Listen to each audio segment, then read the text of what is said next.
आज की क्लास में पढ़ेंगे प्लांट हार्मोन के बारे में। जो इंपॉर्टेंट क्वेश्चन आते हैं इसमें से क्लासिफिकेशन 3 कैटेगरीज में कौन सा है बता सकते हो क्या? बताओ, किसी को आइडिया है? नहीं पता। एक होता है ग्रोथ प्रमोटर, एक होता है ग्रोथ प्रमोटर क्या होता है? जो ग्रोथ को बढ़ाता है, मतलब उसमें ग्रोथ में हेल्प करता है।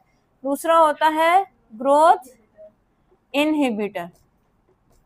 ठीक है, इनहिबिटर क्या करेगा? ठीक है, प्लांट की ग्रोथ को क्या करता है? स्टॉप करेगा। और एक होता है जो ग्रोथ प्रमोटर भी होता है एंड ग्रोथ इनहिबिटर भी होता है। मैं इसको शॉर्ट में ही लिख रही हूँ। तो अब देखो, जो ग्रोथ प्रमोटर है उसके अंदर फर्दर उसको फिर उसमें जो क्लासिफिकेशन कौन कौन से हार्मोन्स इंक्लूड हो रहे हैं, तो ग्रोथ प्रमोटर कौन से होते हैं बताओ? ठीक है, ऑक्सिन, ऑक्सिन जो है ये ग्रोथ प्रमोटर है। और क्या होता है? गिबरलिन। और थर्ड कौन सा है? और थर्ड है साइटोकाइनिन। इथाइलिन का बताऊंगी मैं अभी। इथाइलिन जो है वो ग्रोथ प्रमोटर और ग्रोथ इनहिबिटर दोनों कैटेगरीज में इंक्लूड होता है, इसीलिए इसको 3 क्लासिफिकेशन में डिवाइड किया है इसका। ठीक है, साइटोकाइनिन तो ये हो गए। और ग्रोथ इनहिबिटर में कौन सा आएगा? Abscisic acid. ठीक है, वेरी गुड। लगता है आज तो पढ़ के आए हो तुम लोग, है ना? पेपर में आ रहा है क्या? बहुत अच्छी बात है। एब्सिसिक एसिड और जो ग्रोथ आपके प्रमोटर और इनहिबिटर दोनों कैटेगरीज में इंक्लूड होगा, उसमें आता है इथाइलिन, इथिलीन। ठीक है, तो ये चीज समझ में आ गई। क्लासिफिकेशन इसका समझ आया तुम लोगों को कि प्लांट हार्मोन है, इसमें 3 कैटेगरीज में डिवाइड किया है इसको, ग्रोथ प्रमोटर, ग्रोथ इनहिबिटर और growth promoter and growth inhibitor. तो पहले तो इसका आपको पूरा याद रखना है कि कौन सी कैटेगरीज में के अंदर इंक्लूड हो रहा है। Auxin, gibberellin, cytokinin growth promoter है जो ग्रोथ को बढ़ाते हैं। किस तरह से वो आगे अपन डिस्कस करेंगे। इनहिबिटर में एब्सिसिक एसिड आ जाएगा और इथिलीन जो है वो प्रमोटर और इनहिबिटर दोनों कैटेगरीज के अंदर इंक्लूड होगा। तो एमसीक्यू में अगर इस तरह से क्वेश्चन आता है तो ये कर सकते हो आप। तो 1-2 क्वेश्चन तो यहीं पे आ गए। सबसे इंपॉर्टेंट जैसे ये बन रहा है कि प्रमोटर और इनहिबिटर दोनों की तरह ही जो काम करेगा वो कौन सा हार्मोन है। ठीक है, ये हो गया ऑक्सिन हार्मोन। अब ग्रोथ जो होगी प्लांट की 2 तरह से हो सकती है। किस तरह से? एक ग्रोथ होती है कि अगर शेप एंड साइज जो है वो इंक्रीज हो रहा है। दूसरी ग्रोथ होती है कि जब सेल्स नंबर्स में ग्रो कर रही है। ठीक है, नंबर्स में बढ़ रही है। जैसे एक तो हो गया कि अगर किसी की साइज बढ़ रहा है या नंबर बढ़ रहे हैं, तो नंबर बढ़ रहे हैं तो भी ग्रोथ है, और अगर किसी सेल का साइज बढ़ रहा है, लेंथ बढ़ रही है, तो वो भी क्या है? एक तरह से ग्रोथ में इंक्लूड होगा। तो ग्रोथ 2 तरह की हो गई, है ना? एक तो हो गया इंक्रीज इन साइज और एक है आपके इंक्रीज इन नंबर। तो देखो, साइज में जब इंक्रीज होगा तो उसके लिए कौन रिस्पॉन्सिबल है? तो इसके लिए रिस्पॉन्सिबल है ऑक्सिन हार्मोन। ठीक है, इसके लिए कौन सा हार्मोन रिस्पॉन्सिबल है? Auxin hormone. और जो नंबर्स में बढ़ रहा है, नंबर्स में बढ़ रहा है, इसका मतलब क्या हो रहा है? सेल डिवीजन हो रहा है। मतलब एक सेल से 2 सेल, 2 से 3, 4, 5 इस तरह से सेल्स बढ़ रही है। तो देखो, इसको इसी तरह से याद रखो कि सेल बढ़ रही है तो सेल की जो ग्रोथ हो रही है या नंबर ऑफ सेल बढ़ रही है, उसके लिए कौन रिस्पॉन्सिबल होगा बताओ? ऑक्सिन नहीं है उसके लिए रिस्पॉन्सिबल। सी से ही याद रख लो, साइटोकाइनिन। तो अगर आपके क्वेश्चन आता है कि अगर प्लांट का जो सेल्स है नंबर्स में बढ़ रही है ना, तो उसके लिए कौन रिस्पॉन्सिबल है? साइटोकाइनिन। क्यों? क्योंकि सेल डिवीजन होगा उसी से होगा। सेल डिवीजन जब होगा तो उसी से नंबर्स में सेल बढ़ती है। ठीक है, और अगर साइज में बढ़ रही है तो उसके लिए रिस्पॉन्सिबल है ऑक्सिन हार्मोन। अब ऑक्सिन हार्मोन जो है वो क्या होता है? शेडी एरिया में रहना पसंद करता है। इसका एक एक्टिविटी भी आएगी बाद में, वो भी मैं बताऊंगी। तो ऑक्सिन हार्मोन पहले करता क्या है? साइज, देखो साइज में बढ़ रहा है ना, इसका मतलब वो क्या करेगा? किसके लिए रिस्पॉन्सिबल है? सेल की इलोंगेशन के लिए। सेल की इलोंगेशन मतलब उसकी जो है लेंथ बढ़ा रहा है, मतलब प्लांट की जो है हाइट वगैरह बढ़ाने में उसमें हेल्प करेगा ये। दूसरा ग्रोथ के लिए, तो ग्रोथ तो करेगा ही करेगा, हाइट बढ़ रही है, इलोंगेशन हो रहा है, तो इसका मतलब ग्रोथ के लिए तो ये रिस्पॉन्सिबल है ही है, और है भी ये ग्रोथ प्रमोटर की कैटेगरी के अंदर। अब देखो, अब इसके लिए, अब इसमें जो एसिड प्रेजेंट होता है वो आपको ध्यान रखना है, उसका नाम है इंडोल एसिटिक एसिड, या हम ये भी कह सकते हैं कि जो ऑक्सीन हार्मोन है वैसे दो तरह के होते हैं। एक तो होता है नेचुरल जो होगा उसके अंदर होता है आपके, नेचुरल के अंदर होता है इंडोल एसिटिक एसिड IA। सिर्फ आप लोग नाम याद रखना क्योंकि MCQ के अकॉर्डिंग क्वेश्चन आएंगे, इसमें आएंगे। तो दूसरा है IBA। ये दो है नेचुरल जो इसमें प्रेजेंट होते हैं, और आर्टिफिशियल जो होता है उसमें आता है आपके 2,4-D। IBA की फुल फॉर्म होती है indole butyric acid. Full form भी कम पूछी जाती है, ये पूछ सकते हैं कि इसके अंदर कौन सा एसिड मतलब प्रेजेंट होता है, इस तरह से पूछा जा सकता है आपसे। आर्टिफिशियल जो है तो उसमें आता है आपके 2,4-D। इसको जो है फार्मर्स वगैरह जो है ये प्लांट इसमें अपने जो फार्मिंग करते हैं तो उसमें इसको यूज करते हैं, एज ए वीड रिमूवल के लिए यूज करते हैं इसको। वीड्स तुम्हें पता ही है क्या होते हैं, अनवांटेड प्लांट जो मेन क्रॉप के साथ में क्या करते हैं, compete करते हैं, ठीक है, तो उसमें इसको यूज करते हैं। NAA, तो इसका तुम्हें क्या है कि इन मेन तो तुम्हारे ये इंपॉर्टेंट है, इनके बारे में पूछा जा सकता है MCQ में। अब होता क्या है दूसरा, फिर इसका जो ऑक्सीन हार्मोन है सेल इलोंगेशन के लिए रिस्पॉन्सिबल है, ग्रोथ के लिए रिस्पॉन्सिबल है। एपिकल डोमिनेंस एक टर्म है, एपिकल डोमिनेंस, ठीक है। तो एपिकल डोमिनेंस क्या होती है बताओ, बताओ।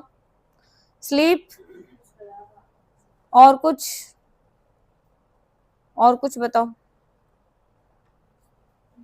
एपिकल डोमिनेंस में क्या होता है, एपिकल का मतलब होता है टिप वाला पार्ट। तो कई बार क्या होता है, जैसे मान लो ये जो ऑक्सीन हार्मोन है प्लांट के टिप वाले पार्ट में अगर एक्यूमुलेट हो जाता है तो उसकी वो वाला पार्ट तो ग्रो करेगा, लेकिन जो उसकी साइड ब्रांचिंग वगैरह है ना वो ग्रो नहीं करेगी। तो इसका मतलब प्लांट जो है वो लेंथ में तो बढ़ेगा लेकिन उसकी ब्रांचेस नहीं होगी, विड्थ में उसकी जो है ग्रोथ नहीं होगी, सिर्फ लेंथ में होगी, क्योंकि अगर एक जगह ये एक्यूमुलेट हो जाता है वहां पे अपना स्पेस बना लेगा तो फिर ये इसकी लेंथ को बढ़ाएगा, ठीक है। तो इसको बोलते हैं एपिकल डोमिनेंस बोलते हैं इसको, कि ऑक्सीन हार्मोन के कारण अगर प्लांट जो है एपिक्स वाले पार्ट से, इनके टिप वाले पार्ट से, या उसकी लेंथ जो है उसमें इंक्रीज होता है तो उसको हम क्या बोलते हैं, एपिकल डोमिनेंस। डोमिनेंस का मतलब क्या हो गया, डोमिनेंसी होगी यहाँ पे, कि उस पार्ट के अंदर ये ज्यादा डोमिनेंट है तो उसी की ग्रोथ हो रही है तो लेंथ में बढ़ेगा ये, ठीक है। हो गया, क्लियर हो गया सबको। उसके बाद एक इसके अंदर, वैसे तुम लोगों के क्वेश्चन आता नहीं है लेकिन फिर भी तुम्हें पता होना चाहिए कि ये जो है जैसे अलग अलग कौन से कहाँ के डेरिवेटिव है, जैसे ऑक्सीन है तो ये इंडोल डेरिवेटिव है, तो यहाँ पे तुम लोगों ने ऐसे याद किया था indole acetic acid, indole butyric acid, तो ये क्या है, इंडोल डेरिवेटिव्स है, कि मतलब उनसे बनते हैं। तो मेन जो तुम लोगों के लिए इंपॉर्टेंट क्वेश्चन है इसमें क्या है, एक तो सेल इलोंगेशन में हेल्प करेगा, एपिकल डोमिनेंस यानी कि एपेक्स वाले पार्ट से, या लेंथ जो है प्लांट की उसको बढ़ाने में हेल्प करेगा। दूसरा ग्रोथ तो है ही है इसमें।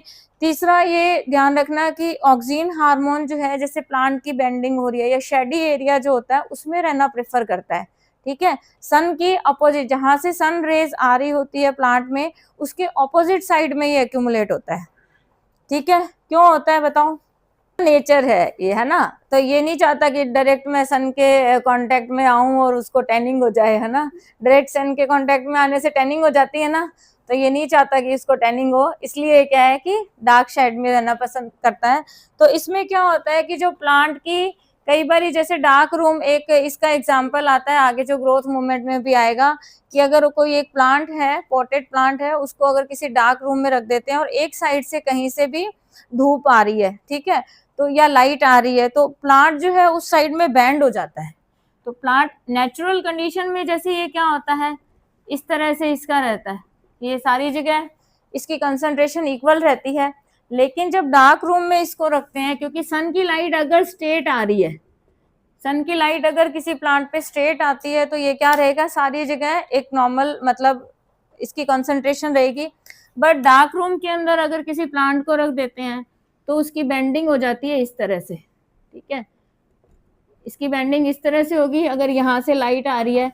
और हम लोग क्या सोचते हैं कि भाई जो प्लांट है सन की डायरेक्शन में मूव कर रहा है, कि लाइट आ रही है उस डायरेक्शन में, तो उसका एक्चुअली रीजन क्या होता है, ऑक्सीन हार्मोन होता है। कैसे होता है, क्योंकि ऑक्सीन हार्मोन क्या है, शेडी एरिया में जो डार्क वाली साइड है उसमें रहना प्रेफर करता है। और देखो यहाँ पे बताया था कि सेल इलोंगेशन में हेल्प करता है।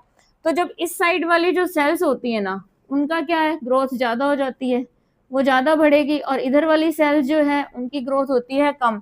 तो एक साइड से जब ग्रोथ ज्यादा हो जाएगी तो वो क्या होगी, बैंड हो जाएगी। तो उस डायरेक्शन में बैंड होती है तो अपन को ये लगता है कि सन के डायरेक्शन में प्लांट मूव कर रहा है, एक्चुअल में मूव इस कारण से होता है। तो उसके लिए जो बेंडिंग ऑफ प्लांट है वो जो सनलाइट की टुवर्ड्स द सनलाइट, तो उसके लिए रिस्पॉन्सिबल कौन होगा, ऑक्सीन हार्मोन। ये बहुत बार क्वेश्चन पूछा जाता है, इसकी एक्टिविटी का भी आता है जो मूवमेंट के अंदर हम करेंगे। हो गया, क्लियर हो गया सबको। अगर ये आ जाता है which hormone is responsible for bending of light if a potted plant is place in a dark room, है ना, तो उसके लिए कौन रिस्पॉन्सिबल है, ऑक्सीन हार्मोन। एक और टर्म इसमें आती है, एक होती है पार्थिनोकार्पी। पार्थिनोकार्पी कभी सुना है आपने, क्या होता है बताओ, सुना ही है मतलब, वैसे नहीं पता क्या होता है ना। देखो पार्थिनोकार्पी का मतलब होता है कि जो सीडलेस फ्रूट्स जो डेवलप होते हैं, ठीक है, कुछ सीड्स ऐसे होते हैं, मतलब कुछ फ्रूट्स ऐसे होते हैं जिनको विदाउट सीड हम क्या कर सकते हैं, डेवलप कर सकते हैं। तो यह सीडलेस फूड की फॉर्मेशन में ये हेल्प करता है। तो उसके लिए भी कौन रिस्पॉन्सिबल होता है, ऑक्सीन हार्मोन। तो ये एमसीक्यू के लिए, तो helps in formation of seedless fruit, ये मेन इसका फंक्शन है। तो पार्थिनोकार्पी टर्म वैसे भी पूछी जा सकती है आप लोगों के लिए कि भी क्या होती है, या असर्शन रीजन में भी आ सकता है। और आपके इसके लिए रिस्पॉन्सिबल हार्मोन कौन है, तो वो है ऑक्सीन हार्मोन। पार्थिनोकार्पी एक जनरल टर्म, हाँ, पार्थिनोकार्पी एक जनरल टर्म है, और एक वर्ड एनसीईआरटी में हो या नहीं हो लेकिन आप लोगों को पता होना चाहिए। क्योंकि अगर ये आ जाता है कि सीडलेस फ्रूट की फॉर्मेशन के लिए कौन हेल्प करता है ना, तो उसके लिए हार्मोन तो तुम्हारे ऑक्सीन है ना, एक तरह से ये मान लो कि ऑक्सीन हार्मोन का फंक्शन ही हो गया कि उसके लिए रिस्पॉन्सिबल है। तो ये टर्म अगर तुम ध्यान रखोगे तो तुम्हारे लिए बेनिफिट है। अदरवाइज ऑक्सीन का अगर फंक्शन पूछा जाता है या किस चीज के लिए अगर एमसीक्यू में ये क्वेश्चन आ जाए, name the hormone which is responsible for seedless fruit formation, तो तुम्हें पता होना चाहिए। उसके लिए तो ऑक्सीन रिस्पॉन्सिबल है, ऑक्सीन तो तुम्हारे सिलेबस में है ही, ठीक है, तो ये याद रखना ही पड़ेगा। और मैं तो टेस्ट में दूंगी तुम्हें, हाँ, सही गलत करना तो हमारी मर्जी, आप टेस्ट में दे तो देना ही, सही है। नेक्स्ट हार्मोन कौन सा है बताओ, साइटोकाइनिन। तो अब ये भी देखो, ये प्लांट की ग्रोथ किससे करता है, सी से ही याद रखना है तुम्हें, सेल डिवीजन, और सी से साइटोकाइनिन। तो इस तरह से याद रखना, एक तो ये हो ही जाएगा कि सेल डिवीजन के लिए रिस्पॉन्सिबल है। जब सेल डिवीजन होगा तो इसका मतलब सेल्स जो है वो क्या होती है, नंबर्स में बढ़ती है, ठीक है। तो ये जो ग्रोथ करेगा प्लांट की, तो इसमें जो प्लांट की ग्रोथ होती है किससे होती है, सेल डिवीजन के लिए। तो सेल डिवीजन के लिए रिस्पॉन्सिबल है, पहली चीज तो ये हो गई। और बताओ, अब ये क्या करता है, ऑक्सीन हार्मोन का एक just opposite function. Oxygen hormone क्या करता है, एपिकल डोमिनेंस करेगा, है ना, मतलब कि लेंथ में बढ़ाएगा, और ये उसको क्या कर देता है, उससे ओवरकम करने में हेल्प करता है, मतलब उसके ऑपोजिट काम करेगा। इससे क्या होगा कि एक हार्मोन जो फंक्शन कर रहा है, दूसरा उसके ऑपोजिट वर्क करेगा, तो प्लांट की जो है नेचुरल ग्रोथ जो है वो प्लांट के इससे हो जाएगी, ठीक है। दूसरा ये है क्लोरोप्लास्ट की जो फॉर्मेशन है, क्लोरोप्लास्ट किसके लिए रिस्पॉन्सिबल होता है, क्लोरोप्लास्ट में फोटोसिंथेसिस के लिए रिस्पॉन्सिबल है, ठीक है। साइट ऑफ फोटोसिंथेसिस क्या होती है, क्लोरोप्लास्ट ही तो है। तो ये क्या करता है, क्लोरोप्लास्ट की फॉर्मेशन में हेल्प करता है। तो ये भी तुम इससे याद रख सकते हो, same word, chloroplast, cell division, cytokinin, इसे याद कर लेना, इजी रहेगा तुम्हारे लिए। ठीक है। उसके बाद ये जो है आपके रूट की जो ग्रोथ है उसमें भी हेल्प करेगा। और हाँ, ये लिखना था, हेल्प ओवरकम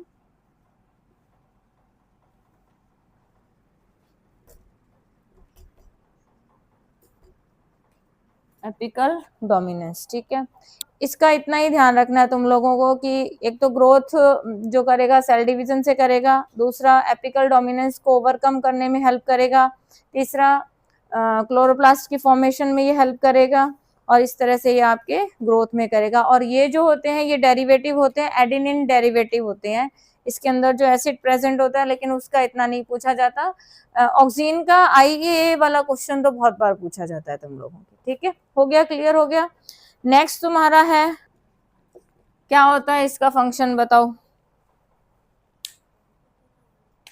नहीं पता, कुछ तो बोल ही दो। ये तो पता ही है कि ग्रोथ हार्मोन है, तो थोड़ा आइडिया तो दे ही सकते हो। नहीं, मैडम को तो सारा कुछ ही पता है, बताओ। तो देखो, एक तो ये क्या करता है, स्टेम की इलोंगेशन में हेल्प करता है। ठीक है, स्टेम की जो लेंथ बढ़ती है, स्टेम की इलोंगेशन में हेल्प करेगा। ये ग्रोथ हार्मोन है तो इलोंगेशन में हेल्प करेगा। दूसरा, इसका नेचर जो होता है ये एसिडिक नेचर, क्योंकि इसमें होता है जिबर्लिक एसिड या गिबर्लिक एसिड, जो भी आप लोग बोलो, तो वो एसिड है, तो इसका मतलब ये एसिडिक नेचर का होता है। ये ध्यान रखना, एसिडिक नेचर का होता है। थर्ड, इसका जो है ये करता है सीड की जो जर्मिनेशन है उसमें हेल्प करेगा ये, क्योंकि ग्रोथ है, सीड का जर्मिनेशन भी एक तरह का क्या है, ग्रोथ प्रोसेस ही है। तो ये हेल्प करता है सीड के जर्मिनेशन में, हेल्प इन सीड जर्मिनेशन। देखो, हर जो भी आप लोगों ने पढ़े हैं हार्मोन, तो हर किसी का एक स्पेसिफिक फंक्शन है ना। जैसे ऑक्सीजन का एक स्पेसिफिक फंक्शन आ गया, अब इसका जैसे ये सीड जर्मिनेशन में हेल्प कर रहा है, साइटोकाइनिन जो है ये सेल डिवीजन में हेल्प कर रही है, इससे बढ़ रही है, ग्रोथ हो रही है। तो हर किसी का अपना एक अलग स्पेसिफिक फंक्शन भी है, उस तरीके से भी याद रख सकते हो इसको। तो ये सीड जर्मिनेशन में हेल्प करेगा, स्टेम की इलोंगेशन करेगा, फ्रूट का जो साइज एनलार्ज होता है, ठीक है, फ्रूट साइज एनलार्जमेंट में हेल्प करता है, फ्रूट के साइज को बढ़ाने में हेल्प करेगा। ये हो गया, क्लियर हो गया। ठीक है, इसमें एसिड जो है वो क्या हो गया, जिबर्लिक एसिड ही होता है इसके अंदर, ये ध्यान रखना। नेक्स्ट जो हार्मोन है वो कौन सा आएगा, बताओ। एब्सिसिक एसिड कौन सा है, ग्रोथ इनहिबिटर है या प्रमोटर है। ठीक है, इतना तो याद हो गया तुम्हें, है ना। एब्सिसिक एसिड तो पहली चीज तो है ग्रोथ इनहिबिटर, तो इसका मतलब इसका एक काम तो क्या हो गया, ग्रोथ इनहिबिशन में। ठीक है, अब देखो नेक्स्ट इसका क्या है, सीड डोरमेंसी। डोमिनेंस और डोरमेंसी दोनों अलग अलग चीजें हैं। डोमिनेंस का मतलब तो होता है कि जहाँ पे किसी की कंसंट्रेशन ज्यादा है तो अपने इस इफेक्ट को वो प्रोड्यूस करेगा या वहाँ पे शो करेगा। डोरमेंसी का मतलब होता है जो स्लीपिंग स्टेज होती है, मतलब सीड डोरमेंसी, तो सीड को जल्दी से वो जर्मिनेट ही नहीं होने देता, जब तक उसको फेवरेबल कंडीशन मिलेगी नहीं वो जर्मिनेट नहीं होगा। ठीक है, तो स्लीपिंग स्टेज हम बोल सकते हैं इसको। तो ये क्या करता है, सीड डोरमेंसी उसकी स्टेज को बढ़ा सकता है, सीड की स्लीपिंग स्टेज को। तीसरा इसको हम ये बोलते हैं, इसको स्ट्रेस हार्मोन भी बोलते हैं। अब ये इंपॉर्टेंट है इसमें, स्ट्रेस हार्मोन। ठीक है, स्ट्रेस हार्मोन बोलते हैं इसको, है हम लोगों के लिए ना, कॉर्टिसोल स्ट्रेस हार्मोन है। तो ये स्ट्रेस हार्मोन क्यों है, क्योंकि जैसे स्टोमेटा की जो क्लोजिंग ओपनिंग जो होती है ना उसको ये कंट्रोल करता है। जैसे वाटर स्ट्रेस की अगर कंडीशन होती है तो ये क्या करता है, हाँ तूने सही बोला था, मैंने ये थोड़ी कहा कि तुमने गलत बोला है, ऐसा तो नहीं कहा। तो ये क्या करेगा, स्टोमेटा की जो क्लोजिंग है वो करता है, कब करेगा, जब वाटर स्ट्रेस कंडीशन होती है। ठीक है, वाटर स्ट्रेस कंडीशन में स्टोमेटा को क्या करता है, ये क्लोज कर देता है, बंद कर देगा उसको, अगर पानी ज्यादा होगा तो ओपन कर देगा, तो यानी कि स्टोमेटा की क्लोजिंग एंड ओपनिंग के लिए क्या होता है, ये रिस्पॉन्सिबल होता है। नेक्स्ट जो इसका है एब्सेशन। एब्सेशन का मतलब क्या होता है बताए कि, बताओ।